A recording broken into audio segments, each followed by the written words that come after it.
Il faut faire d'abord beaucoup de pédagogie, il faut expliquer, prendre son temps. Je pense qu'il faut une logique d'infusion et pas de percolateur où on se dit en 6 mois on change toute la rédaction. Ça, c'est la meilleure façon de se planter et de rater les choses. Il faut expliquer, prendre du temps et puis faire confiance à la chance pour que des beaux exemples se produisent. En général, les rédactions mutent, évoluent ensemble et plutôt dans le bon sens quand un événement extraordinaire a réussi à fédérer les compétences du web et du papier, pour faire simple, ou du papier et de la radio, et du web et de la radio, à un moment, parce qu'il s'est produit quelque chose d'extraordinaire, parce que les gens du web ont repéré quelque chose et l'ont transmis aux gens du print, ou qu'un événement extraordinaire a fait que les gens ont travaillé ensemble. Ça fédère, ça cimente la rédaction, et c'est à partir d'un événement comme ça qu'il faut capitaliser et organiser la rédaction.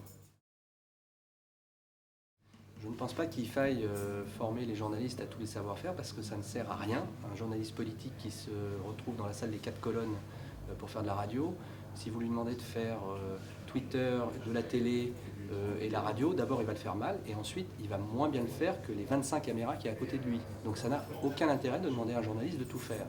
Ce qui est important, c'est qu'un journaliste qui est par exemple en situation d'exclusivité sur un événement, lui soit capable de diffuser l'information de la meilleure façon sur les meilleurs supports possibles. Ça veut dire que certains journalistes, pour faire simple, les grands reporters, les reporters ou les correspondants locaux, eux doivent être en capacité de pouvoir faire un petit peu de vidéo, un peu de son, parler à la radio et écrire. Mais je pense que c'est seule cette population qui doit être formée, on va dire, dans la logique du couteau suisse.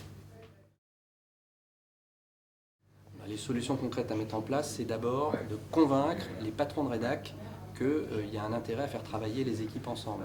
Donc c'est d'abord, la mesure concrète, c'est d'abord que le patron de la rédaction doit être convaincu, bien briefé, et doit épouser le projet dans lequel on s'engage. C'est très important parce que ça permet de crédibiliser, de légitimer toutes les équipes.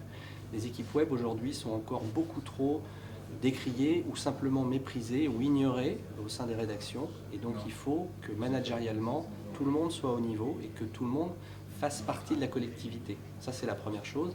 Et la deuxième chose, il y a des plans de formation à faire parce que la population des grands reporters ou des reporters qui doit être capable de diffuser de l'information partout, elle doit être formée spécifiquement aux nouveaux outils de communication. Donc c'est les deux actions majeures que je préconise.